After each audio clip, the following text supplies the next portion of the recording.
Bismillahirrahmanirrahim. Assalamualaikum warahmatullahi taala wabarakatuh. Kita jumpa lagi di channel Pak Nikdin, channel yang membincangkan topik-topik ekonomi dan bisnes bagi membantu anda menjadi usahawan yang lebih cemerlang di dalam mentadbir, mengurus dan memimpin perniagaan masing-masing. Menstrukturkan semula subsidi. Bagi saya ini adalah perkara yang paling penting dalam bajet 2024 yang baru dibentangkan. Mengapa? Kerana yang pertama, kedudukan keuangan negara amat tertekan. Kita sudah ada hutang dan juga komitmen sebanyak 1.5 trilion ringgit. Apa masalahnya? Masalahnya ialah sekiranya kerajaan kena membayar 3% sahaja untuk menguruskan hutang sebanyak ini, maka setiap tahun jumlahnya ialah 45 bilion. 45 bilion ini akan ditolak daripada kutipan cukai yang kerajaan kutip daripada kita semua. Jadi, daripada bakinya itulah nak dibayar gaji, nak dibayar pencen, nak membayar lain-lain kos yang mempunyai kesan ke atas kehidupan kita sebagai rakyat Malaysia. Jadi, semakin besar hutang, semakin tinggi kos untuk menguruskannya, semakin kecil jumlah yang tinggal untuk dibelanjakan kepada perkara-perkara yang lain. Yang kedua, pendapatan negara tidaklah begitu besar jika dibandingkan dengan keluaran dalam negara kasar. Kita hanya mengutip kira-kira 11.8% cukai berbanding dengan Singapura yang mengutip 12.6% dan Thailand yang mengutip 16.4%. Jadi jika kerajaan nak tambah cukai pun, yang membayarnya kita semua. Jadi inilah satu perkara yang kadang-kadang kita sedar. Kadang-kadang kita nak kerajaan kutip cukai banyak-banyak. Mungkin kita lupa yang bayar itu ialah diri kita sendiri. Yang ketiga, dalam dunia ni, Malaysia merupakan negara yang ketiga yang memberi subsidi yang paling besar untuk petrol. RON 95 yang merupakan minyak yang digunakan oleh hampir semua daripada kita, kosnya hanya RM2.05 di Malaysia. Di Arab Saudi, negara yang merupakan sebuah negara yang mengeluarkan minyak terbesar di dunia, kos minyak yang sama, harganya ialah RM2.94. Jadi macam mana negara yang kecil pengeluaran minyaknya, harga minyaknya lebih murah berbanding dengan negara yang mengeluarkan minyak dengan begitu besar. Jadi inilah perkara-perkara yang menyebabkan kerajaan kena mengambil tindakan yang jelas di dalam menstrukturkan semula subsidi.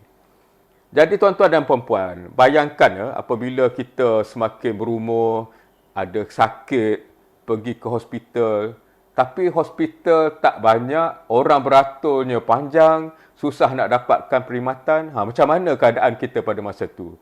Bayangkan juga sekiranya anak kita, cucu kita nak ke sekolah, tapi kelasnya penuh kerana bilangan sekolah tak cukup.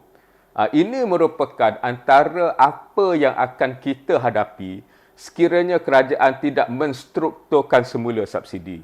Dalam bajet 2023, jumlah yang diperuntukkan ialah lebih kurang 60 bilion. Tetapi semalam di dalam pembentangan bajet 2024, Menteri Keuangan telah memaklumkan bahawa jumlah sebenar subsidi untuk tahun 2023 telah naik kepada 80 bilion. Sekiranya kita tengok apakah yang boleh dibuat dengan duit sejumlah 60 bilion ni, saya tertarik dengan satu poster yang dikeluarkan oleh Jabatan Penerangan ataupun JKOM. Dia memaklumkan bahawa sekiranya 60 bilion ni kita nak buat hospital, kita boleh buat 110 buah hospital dengan harga 550 juta sebuah hospital. Kalau kita nak buat sekolah, kita boleh bina 700 buah sekolah dengan kos 87 juta sebuah sekolah. Dan jika kita nak buat rumah mampu milik, kerajaan boleh bina 242,000 rumah mampu milik dengan harga kira-kira 250,000 sebuah rumah. Ini sekiranya kalau kita nak tengok apakah yang boleh dibuat dengan 60 bilion yang diperuntukkan oleh kerajaan. Jadi dalam tahun 2024 ni kerajaan memperuntukkan 58 bilion, kurang 2 bilion sajalah. Tapi sebagaimana yang kita tengok dalam tahun 2023 ni, jumlah sebenarnya mungkin lebih besar, dan pada pandangan saya lah, di antara sebabnya ialah harga minyak dijangka akan tetap tinggi pada tahun hadapan, dan sekiranya semua yang disubsidikan tahun ini nak dikekalkan, maka tentunya jumlah yang besar akan dibayar oleh kerajaan, dan dana yang berbaki ataupun pinjaman yang dibuat akan menjadi terhad untuk kerajaan gunakan bagi membelanjakan, bagi membina infrastruktur yang penting untuk kita, bukan sahaja untuk hari ini tapi untuk masa hadapan. Kita tengok pula apa yang kerajaan peruntukkan dari segi infrastruktur pendidikan dan juga kesihatan seperti mana yang saya gambarkan tadi. Dalam pengumuman semalam, kerajaan bercadang nak bina 26 buah sekolah dengan peruntukan 2.5 bilion. Maknanya lebih kurang 100 juta sebuah sekolah lah, kurang sikit. Hospital pula hanya disebut tentang pembinaan hospital di Johor, tambahan hospital di Kelantan, dan juga tambahan kemudahan hospital di Selangor, di samping membaik pulih pelbagai pusat kesihatan di serata negara. Tapi apa yang saya nak sampaikan ialah bilangan infrastruktur yang dibina oleh kerajaan terhad berbanding dengan jumlah yang boleh dibina sekiranya jumlah yang digunakan untuk subsidi itu dikurangkan ataupun ditiadakan. Tentunya satu perkara yang tak logik, tidak ada subsidi langsung, tetapi apa yang kita kena ingat sebagai warga negara ialah pilihan-pilihan yang ada kepada kerajaan, dan sekiranya kerajaan tidak mengubah struktur subsidi yang diadakan sekarang, maka kita sebagai rakyat yang mungkin hari ini kita rasa seronok, itu murah, ini tak payah kita bayar seperti mana orang lain bayar di negara lain. Tapi apabila kita tua, apabila kita ada anak, apabila kita ada cucu, kita dan mereka juga akan menanggung kesan daripada ketidakmampuan kerajaan menyediakan infrastruktur asas. Kita tak cerita lagi tentang pertahanan, keselamatan dalam negara dan lain-lain perbelanjaan yang penting bagi sebuah negara untuk mensejahterakan rakyatnya. Jadi semalam semasa membentangkan Belanjawan 2023, Menteri Keuangan dengan jelas memberi penekanan bahawa subsidi yang ada sekarang perlu distrukturkan semula kerana pendapatan negara tidak besar, kerana kos semakin tinggi, hutang semakin banyak, dan kerajaan mensasarkan supaya defisit belanjawan turun kepada 4.5% dalam tahun 2024 berbanding dengan 5% di dalam tahun 2023. Jadi pengecupan defisit ini akan menyebabkan hutang kita juga boleh berkurang. Jadi tentunya kita tak mahu hutang berkembang kerana ianya akan menekan dari segi perbelanjaan pengurusan dan juga perbelanjaan pembangunan. Jadi yang penting ialah padu.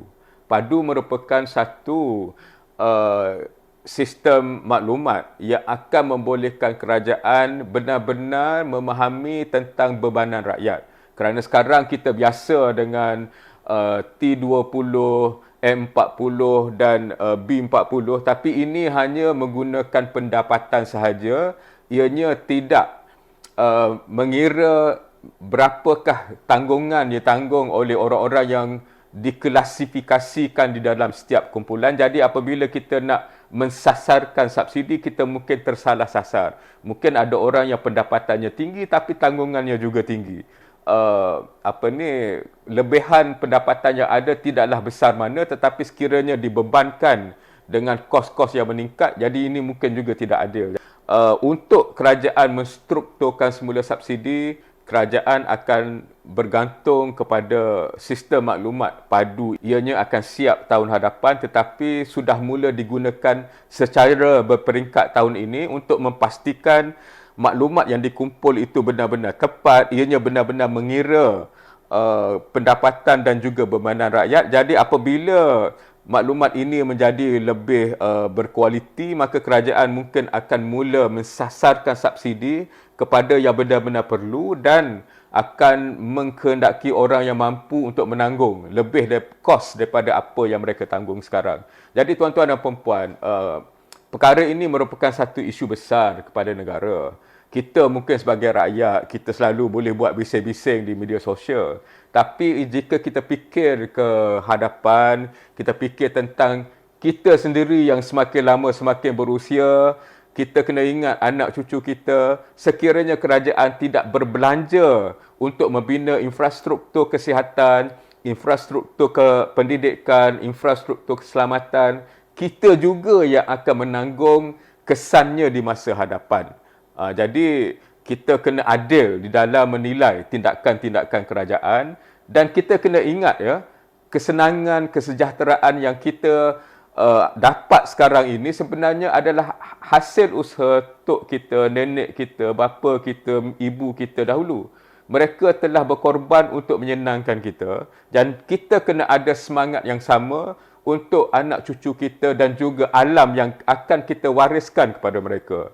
Sebab itulah pada saya penstrukturan semula subsidi adalah satu perkara penting dalam bajet 2024 dan saya harap ianya akan dapat dijalankan dengan berkesan dan kita insya-Allah akan dapat menjalani hidup yang lebih sejahtera di masa depan dengan keupayaan kerajaan untuk melabur di dalam infrastruktur penting seperti pendidikan dan kesihatan supaya bila kita perlukannya, bila anak cucu kita perlukannya, ianya ada dan pada kualiti yang diharapkan. Sekian, wabillahi taufiq wal hidayah. Assalamualaikum warahmatullahi taala wabarakatuh.